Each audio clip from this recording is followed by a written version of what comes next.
Broadcasting live and worldwide. Here's Brody Brazil. So here we are once again with new renderings and new visuals to look at and enjoy of the Howard Terminal Ballpark. It's what the A's are hoping to build in Oakland, just north of Jack London Square. Now, everything you've seen to this point was kind of publicized and promoted by the team, but the renderings that will be in this YouTube video are graphics from a presentation that the team made to the San Francisco Bay Conservation and Development Commission back on March 11th, so about 10 days ago. And some of what I'm about to show you here, I have not seen anywhere else. So I thought it would be cool to give you, a further idea of how this plan is all coming together and what's being conceptualized right now, and at least where it stands right now, in hopes of getting this ballpark done by 2023. So let's begin with this first graphic here. It is an overhead visual of the site, the satellite view, if you will. And I'm not exactly sure enough people even know the site and the location and how the ballpark is going to lay. I feel like a lot of people have an idea. It's around Jack London Square. It's somewhere west of downtown. It's near the water, but this gives you a crystal clear view of exactly where this is at. One thing I want to point out here, as you look at the Coliseum and everybody talks about access, right, from the freeway. Now, there's also a BART station at the Coliseum and an Amtrak station. I recognize that, but certainly here you have Highway 880, you have 980, and don't forget 980 takes you over to 580 as well as 24. So multiple freeway options and access, it seems to make life a lot easier getting into and out of this area as opposed to the Coliseum where it's just 880. And of course, some surface streets through Oakland and San Leandro as a neighbor. But again, there's access via car. There's going to be ferry boat access. That's something that the Coliseum definitely can't claim. And then as well, you're right next to Jack London Square, which is already a thriving neighborhood of Oakland. You'd have to think it's only going to get better and more improved and more populated and more visited and more enjoyed if there's a new ballpark just a couple blocks north of that. So again, to go back to the one thing this area is missing right here, these 55 acres on the water, that is a BART station at the location itself. But there are several ones that are not a far walk away. In addition, we already know the A's plans to build that gondola from downtown to close to the ballpark location so that you can have a walking approach that way. Again, though, this is kind of a nice view to see. I'm not exactly sure everybody has seen something like this before to kind of paint the picture of the ballpark and where it's going to be. Let's move on to the next image to show you, and this one depicts entry points to the ballpark, right? Like, what is it going to look like as you, the fan, approach this brand new baseball venue? And there's a couple different ones to look at here. Number one is that main approach from Jack London Square. Now, I'll detail this further later on in the video, but this is so unique. Most ballparks that I've been to, and that I'm sure you have as well too around the country, you typically approach it from the home plate portion of the stadium, or maybe the third base line of the stadium, or even the first base line of the stadium. It's rare to say, I think, that the center field approach is the main entrance of the ballpark. And by the way, have you zoomed in close to take a look at that Rickey Henderson statue out there as part of that center field main entrance? It's there. But again, number one is the view you're seeing as the main approach from Jack London Square. Number two on the map here is the approach as it would look from Market Street. Now, there's a bunch of streets that will tie into future ballpark neighborhood plans. We'll show you those in just a second, but that's number two. Number three is obviously the view from Alameda. Let's not forget that some people are going to be seeing this ballpark across the estuary, and so that's what that perspective is going to be like. You can clearly see. And number four is the view of approach from the San Francisco Ferry. This is going to be huge. This is going to be popular to bring not only people from across the bay over to this new ballpark at Howard Terminal, but you'd have to think there's multiple ferry boats that'll be coming from the East Bay shores, either further north or south, to get to this landing spot right next to the ballpark. Whatever ferry access you're familiar with right now, you would have to think, especially for game day and nights, that there would be much better and much specific access right to Howard Terminal to get there via boat. So again, that's going to be a pretty cool perspective to see this ballpark on the estuary from the water if boat is your method of transportation. Let's move on to the next graphic here, and this is the site history as it pertains to the Shoreline. And it's interesting to note here that it seems like a majority of the ballpark structure itself is going to sit on man-made land. Now you can see here the first image in the upper left, that's 1877. The shoreline was jagged at that point. You can kind of see that yellow line as the overlay of how it currently sits. Image number 2, top right, is 1910.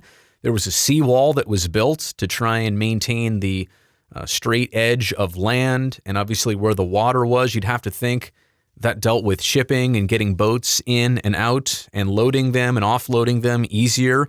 In 1936, there were various wharf expansion projects. You can kind of see the construction of piers there. And then 1995, it was the mid-90s when eventually the site looked how it does now. Construction put, again, some more of that man-made land a little bit further out into the water. And that, as I move on here to the next graphic, shows you exactly how it looks and sits today.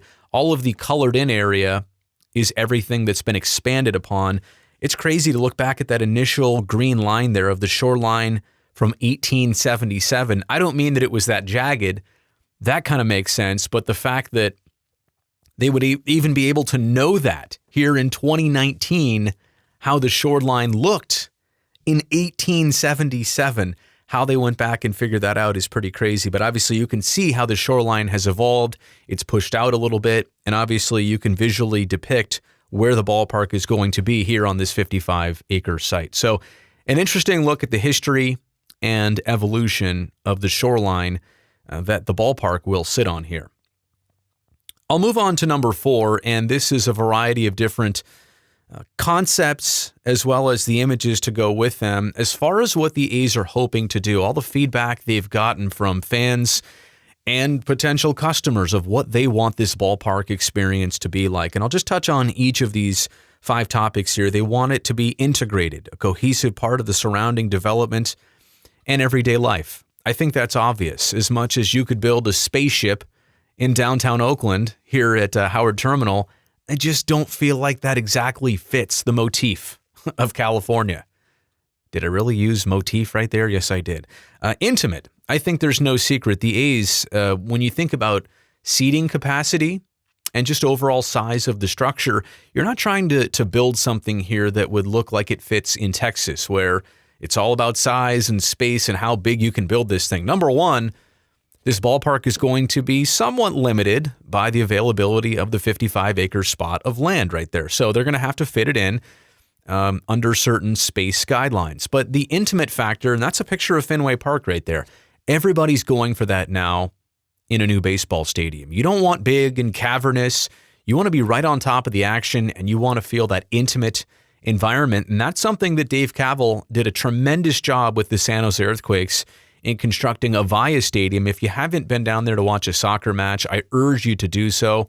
It's not the most glamorous or glitzy stadium, but it does a great job. It's classy, it's small, and it has that exact intimate feel that I think the A's are shooting for here with a new baseball stadium.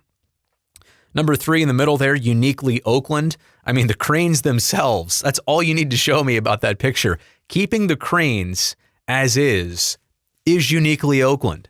If you've lived in this area, if you've drove from San Francisco to Oakland or around the East Bay, you know when you see those cranes, there's only one spot you could be, Oakland. So I'm glad that they are integrating those, keeping them as part of the design.